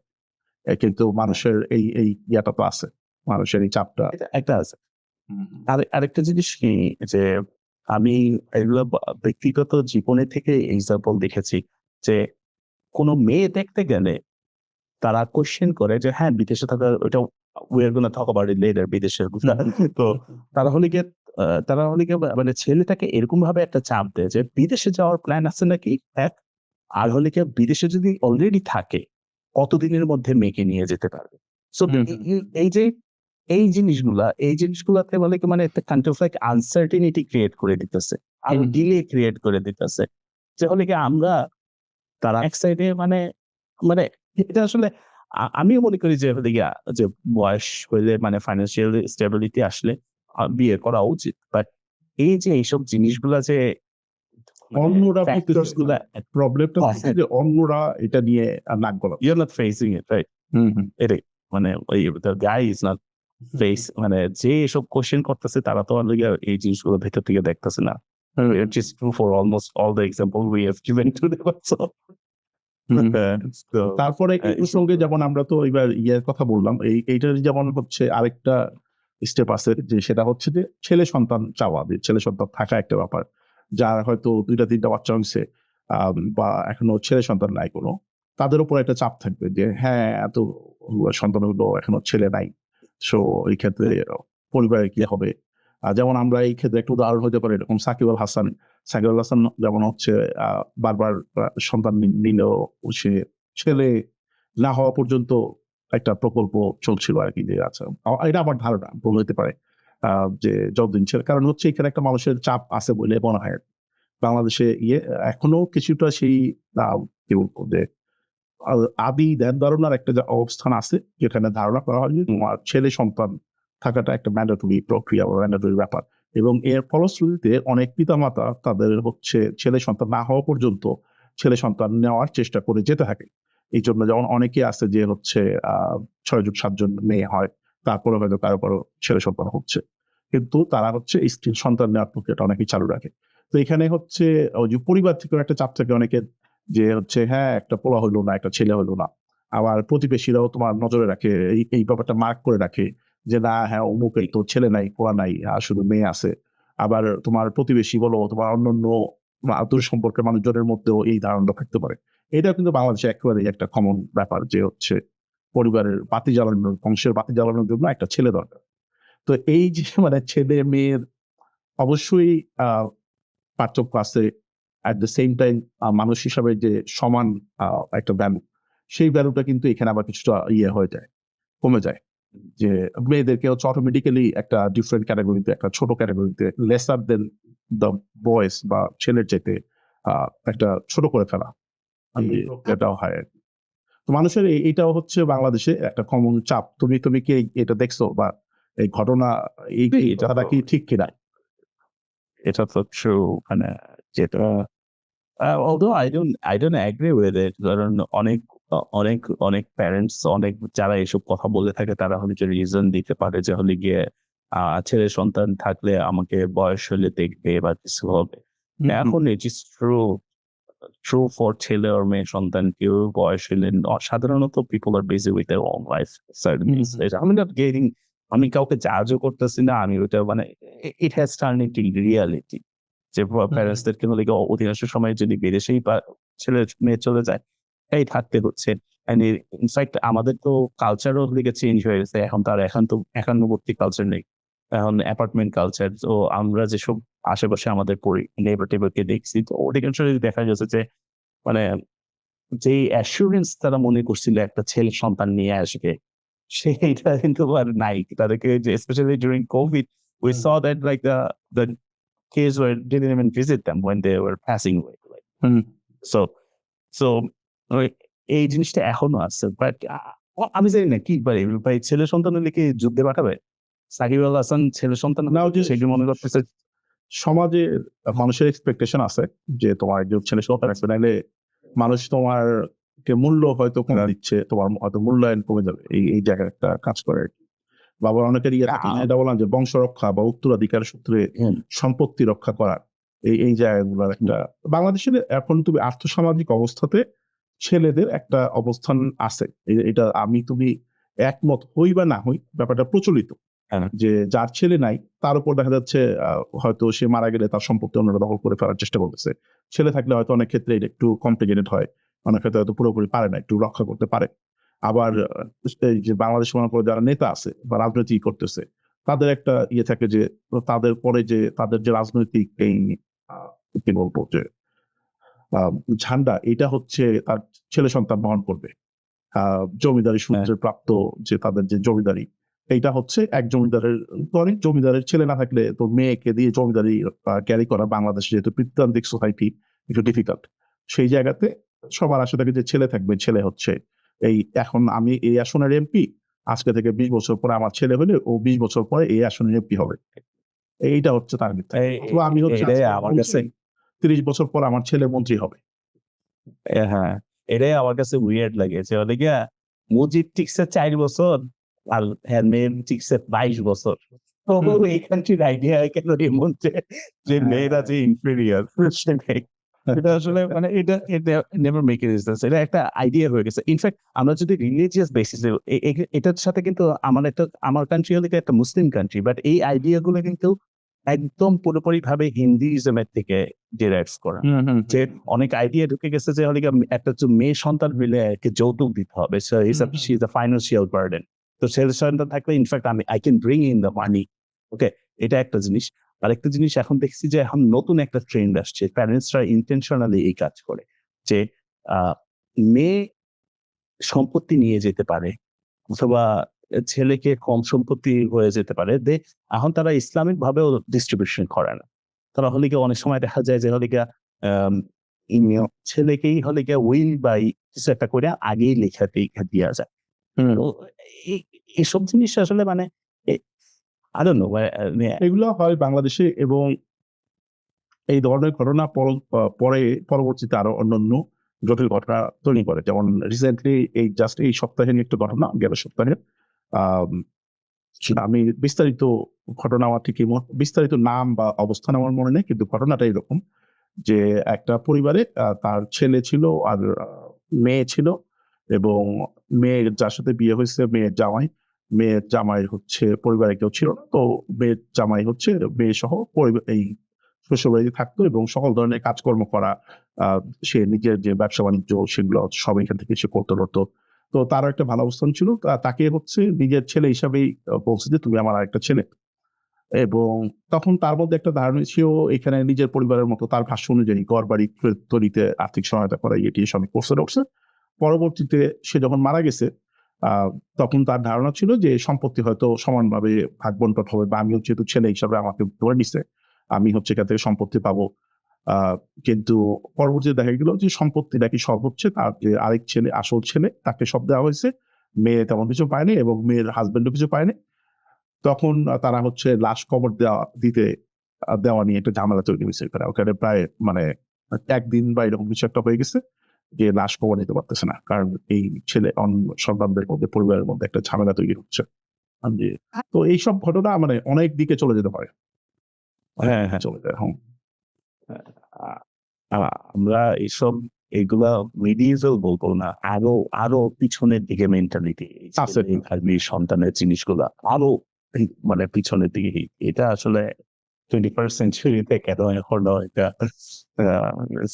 Just make it হ্যাঁ, এগুলো দিয়ে জাজ করবে, মানে এটা- এটা আত্মীয় স্বজন আইসাই বলবে, শ্বশুর শাশুড়ি আইসা বলবে যে হলে গিয়া মানে মুখটা দেখলেই বোঝা যাবে যে ফার্স্ট বর্ন কেন মেয়ে বা তবে একটা জিনিস মনে হয় যে কিছুটা অবশ্যই আমাদের বলার যে একটা আছে যে এই অবস্থা পরিবর্তন হয়েছে অনেক গত 20-30 বছর আগের চাইতে। এখনকার বর্তমানের পরিস্থিতি কিছুটা হয়তো এই যে আমরা আজকে যে লোকে কি বলে এই ধরনের কথা বলতেছিলাম, এর মধ্যে অনেকগুলোর মধ্যে অল্প অল্প কিছু পরিবর্তন দেখা যাচ্ছে। হয়তো আগে 80-90 ভাগ মানুষই এরকম ধারণা পোষণ করতো, এখন হয়তো কিছু কিছু জায়গাতে কিছু কিছু মানুষ, আরো একটু বেশি সংখ্যক মানুষ এইটার সাথে দ্বিমত করতেছে বা এগুলো বলা থেকে বিরত থাকার বা সচেতন হওয়ার চেষ্টা করতেছে। তো এই প্রসঙ্গে আরেকটা আমরা হচ্ছে ইয়াংদের নিয়ে বললাম, কিছুটা মিডল এজ বা শিশু সবগুলোকে খাবার করলাম। আমাদের যারা সিনিয়র সিটিজেন, বয়স্ক ক্যাটাগরি আছেন, ওনাদেরও কিন্তু যে ওনারা যে জীবনের ওই পর্যায়ে চলে গিয়ে ওনাদের যে লোকে কি বলে এটা থেকে ওনারা বের হয়ে গেছেন, এটা কিন্তু হয় না। ওই যে শুরুতে যেটা বলছিলাম, জন্ম থেকে মৃত্যু সকল পুরো সময়টাই তোমাকে এইটার ব্যাপারে কনসাস থাকতে হয় যে কে কি মনে করতেছে। যেমন এইটার একটা উদাহরণ করি, যেমন এটা অবশ্য অনেকে একমত না হতে পারে, বাট স্টিল নিজের ব্যক্তিগত স্বাধীনতার জায়গা থেকে আমার কাছে মনে হয় যে স্টিল এটা হতে পারে একটা মানুষের না বলার জায়গা থাকতে পারে, যে মানুষের বলা উচিত না। যেমন যারা হয়তো এখন বয়স্ক মানুষজন অনেকে আছেন সোশ্যাল মিডিয়ার ফলে জনপ্রিয়তার কারণে তারা সোশ্যাল মিডিয়াতে অ্যাকাউন্ট খুলে অনেকে অনেক ধরনের আহ কথাবার্তা বলছেন, আলোচনা করছেন। আহ কেউ কেউ আসলেই ভালো জিনিস বলছে, তার বয়সের সাথে সামঞ্জস্যপূর্ণ জিনিস সেইভাবেই কাজ করছেন। আবার কেউ কেউ হয়তো আসলেই উল্টাপাল্টা করতেছেন। এরকম কিছু লোককে আমরা দেখেছি এর আগে। আমরা এখানে আমাদের পডকাস্টে এদের নিয়ে আমরা বিশ্লেষণ করছি বা হাঁটাহাঁটি করছি, বা তাদের ব্যাপারগুলো বোঝার চেষ্টা করছি। আহ, এখন কিন্তু মানুষের একচেটিয়া একটা হচ্ছে যে হ্যাঁ, না বয়স হয়ে গেছে, ওনারা এটা করবে কেন। আবার যারা করতে চায় বা আগ্রহী তারাও আবার এটা চিন্তা করে যে আমার এটা করা ঠিক হবে কিনা, মানুষ কি ভাববে। আর কেউ যদি করতে যায় তার ছেলে তাকে বাধা দিতে পারে, তার মেয়ে তাকে বাধা দিতে পারে যে এই বাবা তুমি এটা করবা, বা মা তুমি এটা করতে চাও, মানুষ কি বলবে। তো মানুষ কি বলবে সন্তানেরা ভয় পায় বলে সন্তানরা আবার হয়তো বাবা মাকে আটকাচ্ছে, তাই না, যে তুমি হচ্ছে ফেসবুকে এটা করো না। তার হয়তো সবাই যে নাচ গান করতেছে তাও না, তার হয়তো অন্য অবশ্যই সমাজকে দেওয়ার কিছু ছিল তার অভিজ্ঞতার জায়গা থেকে, চিন্তা ভাবনার জায়গা থেকে। কিন্তু যখন এই ধরনের একটা বাধার সম্মুখীন হচ্ছে তখন কিন্তু আর এটা আগাচ্ছে না। তো এই বিষয়টা ইন্টারেস্টিং যে সকল বয়সের পাশের লোকে কিছু বলে বা লোকে কি বলবে এর একটা ভয় কাজ করে সব ধরনের ইয়েতেই আছে। মানে ইটস নট লিমিটেড যে বয়স্ক লোকরা খালি ছোটদেরকে বলবে।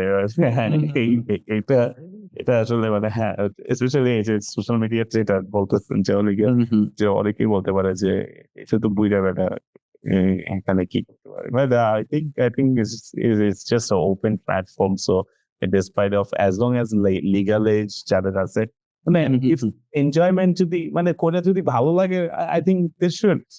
I think they should, as long as it's not like harming anyone, right? Yeah. মানে of course তাদের মানে পলিটিক্যাল বা এক্সট্রিম পলিটিক্যাল আইডিওলজি বা রিলিজিয়াস এক্সেট্রা যদি পুশ না করে তো of course they can do whatever they want. So এটাই মানে it's not just works one way, it just works both ways, right? তারপরে এই যে আরেকটা কনসেপ্ট এইটা নিয়ে যদি একটু মন্তব্য করো যে তোমার কেউ যদি তাদের মেয়েদের সাথে থাকে, সন্তান তো সন্তান, এখন যদি মেয়ে বা মেয়ের পরিবার তাদের যদি কোনো প্রবলেম না থাকে, তারা যদি তার বাবা মাকে তাদের সাথে রাখতে চায়, ইটস শুড বি ফাইন। এই পুরো ব্যাপারটা হচ্ছে একটা পারিবারিক প্রক্রিয়া। কিন্তু মানুষ কিন্তু তোমার এই ধরনের আত্মীয় স্বজন, প্রতিবেশী, এরা কিন্তু এটা নিয়ে একটা মন্তব্য করবে বা একটা তাদের আবার একটা অপিনিয়ন থাকবে যে কোথায় থাকবে না থাকবে। মানে সে যদি ছেলের তার সাথে তাকে নাও রাখতে চায়, সে খুবই খারাপ অবস্থায় একা একা থাকবে, কিন্তু মানুষ তারপরেও হয়তো মেয়ের সাথে থাকতে গেলে আবার হচ্ছে এই ধরনের একটা বাজে মন্তব্য করবে, তাই না? এইটাও মানে মানুষের একটা এক্সপেকটেশন। এই জিনিসটা আমার কাছে মনে হয়েছে এই type of like incident usually property related ইনসিডেন্টের কারণেই হলে গিয়ে যে মানে এটার ব্যাপারে আমি আসলে একটু মানে অন্য ধরনের মতামত দিতে হবে। মানে জিনিসটা আমাদের কি যে মানে ফার্স্ট অফ অল আমি যদি ওয়েস্টার্ন কান্ট্রির সাথে কম্পেয়ার করে বলি যে একটা প্যারেন্টস করে রিটায়ারমেন্টের লেভেলে চলে আসলেই তারা হলে কি, স্পেশালি যদি আমরা যারা মুসলিম আছি, তারা হলে কি মানে রিটায়ারমেন্টের পর তারা হজে যান বা কিছু একটা করেন, হজে যাওয়ার পরেই তাদের মধ্যে একটা মৃত্যুর ভয় বা মানে একটু উইকনেস আসে, দুর্বলতা এসে পড়ে। তখনই দেখা যায় যে তারা সম্পত্তি যা আছে, যত সেভিংস, পেনশন সবকিছু দিয়ে দেওয়ার চেষ্টা করতেছে। মানে they don't have anything. They don't have মানে নিজেদের যে একটা পেনশনের জিনিসটা, whole idea is that pension তুমি rest of your lifetime তুমি আরামে একটু যাতে থাকতে পারো, চলতে পারো, তারা এগুলোও দিয়ে দিচ্ছে নাম চেঞ্জ করে।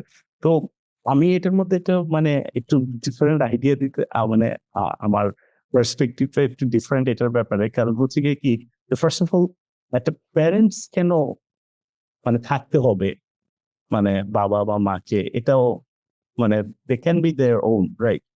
তার কাছে ছেলে মেয়েরা ঘুরতে যাবে, তার নাতি নাতিরা দেখা করতে যাবে, ওই যে সোশ্যাল স্ট্রাকচারটার ব্যাপার আছে এখানে। তারা এরকম একটা সিচুয়েশনে আমি মোস্ট অফ দ্য কেসে দেখছি যে এদের কেউ ছেলের মেয়ের সাথে কথা বলে না, ছেলেটা মেয়ের সাথে এদের মধ্যে পারিবারিক গ্যাঞ্জাম লাগছে দেখা প্যারেন্টসরা মেয়েটার সাথে। সো এটা অটোমেটিকলি ইউজুয়ালি এই আইডিয়াটা ঢুকে গেছে যে মেয়ের সাথে যদি থাকা শুরু করে তার মানে হলে ছেলে কিছু নিয়ে রাগ করছে। আর যদি ছেলের কাছে থাকে, এখন ওই যে বললাম না যে চিন্তাও একটু চেঞ্জ হয়েছে, ছেলের সাথে থাকলেও মানুষজন মনে করে যে মেয়েরে মনে হয় সম্পত্তি দেয় নাই, ছেলের সাথেই থাকে। অবশ্যই এটা বোথ সাইডে it works, right? So but আমার কাছে এটা একটু ডিফারেন্ট মনে হয় যে প্যারেন্টস এর এই ডিপেন্ডেন্সিটার জন্যই যে আমার কাছে মনে হয় যে মানে it kind of makes them weak. That's true. দেখ, আমরা আজকের এপিসোডের একেবারে শেষ পর্যায়ে চলে আসছি বলা যায়। আমরা যদি আস্তে আস্তে ইয়ে করি যে এই বাংলাদেশে লোকে কি বলে, এই ক্যাটাগরি যেসব মন্তব্য আমরা আজকে প্রায় 1 ঘন্টার আলোচনায় মাত্র হয়তো 10-15টা বিষয় তুলে আনতে পারছি, বাট এর বাইরে আরো এরকম শত শত ঘটনা আছে। আপনাদের কাছে যদি কিছু ভালো কোনো এরকম আপনাদের অভিজ্ঞতার জায়গা থেকে এরকম কিছু দেখে থাকেন, আমাদের সাথে জানাতে পারেন। আমরা হয়তো চেষ্টা করবো সেটা নিয়ে আলোচনা করার, বা আপনার কাছ থেকে আমরা জানার চেষ্টা করবো। বাট বাংলাদেশে এই জিনিসটা বন্ধ হওয়ার জন্য আমরা যেটা আগে বলছিলাম যে কিছুটা শিক্ষাগত সিস্টেমটার মধ্যে আমার মনে হয় যে আরো একটু পরিবর্তন এনে একটু মানবিকতা বোধ বা একটু আধুনিক চিন্তা ভাবনার যে জায়গায় আছে এগুলো একটু বলে শুরু করার মাধ্যমে মনে হয় যে একটু ইমপ্রুভমেন্ট আনা সম্ভব। যে লোকে কি বলে, মানুষের যে চিন্তা করাটা, কারণ এই যে শুরুতে যেটা বলছিলাম আমরা আলোচনার মাঝখানে, তুমি একটা কথা বলছিলে যে আমরা নিজেরাও করি, তো আমরা নিজেরাও করি, কিন্তু আমরাও চেষ্টা করতেছি হয়তো সচেতনতার জায়গা থেকে এটা যতটুকু কম করা যায়।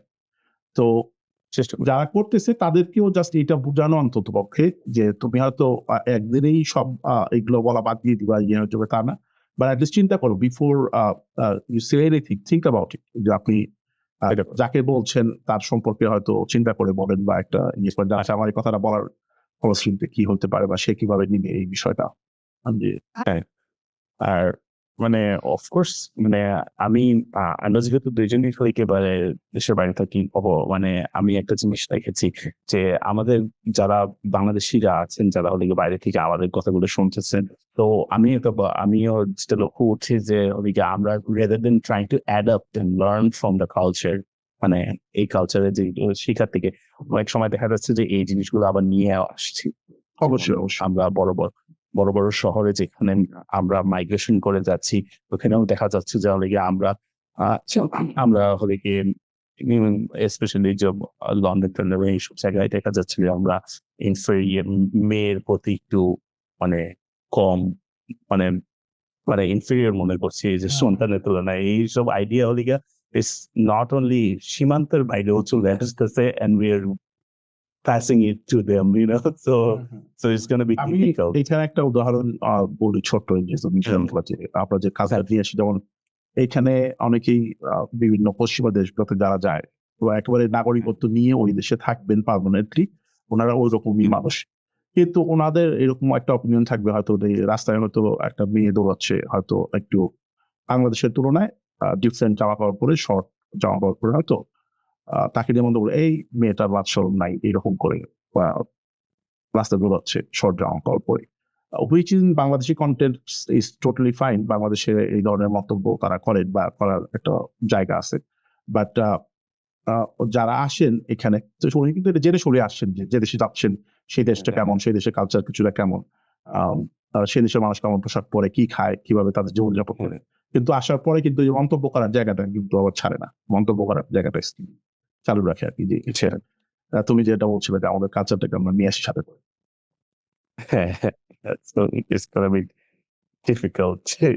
এগুলো যদি আমরা প্যাস করা শুরু করি নেক্সট জেনারেশন সীমান্তের বাইরেও চলে এসে then is মানে এগুলো থেকে সোশ্যাল স্টিগমা থেকে বের হয়ে আসা খুবই difficult হয়ে যাবে। So we can always appreciate the culture. We can bring in our culture. আমাদের Bangladeshi culture is one of the most unique culture in the world, because like Bangladeshi as an identity is like one of the most unique, because আমরা ওইভাবে multiracial কোনো country না, so আমাদের we can bring the best to other countries, show them what we are capable of, but আমরা যদি এগুলো যদি নিয়ে আসি then it's gonna give a broader idea about Bangladesh that এটা আসলে যাক, আমাদের আজকের এপিসোড আমরা এখানেই হয়তো শেষ করছি। সবাইকে সমানিক দর্শকদের ধন্যবাদ এবং আমাদের সাথে থাকার জন্য। আমরা হয়তো আর এই প্রসঙ্গে আরো কিছু এপিসোড করতে পারি যেখানে আরো অন্যান্য আজকের বাদ পড়া বিষয়গুলো আছে সেগুলো নিয়ে আমরা আরেকটু বিস্তারিত আবার আলোচনা করার চেষ্টা করবো। ধন্যবাদ। আসসালামু আলাইকুম। Sorry.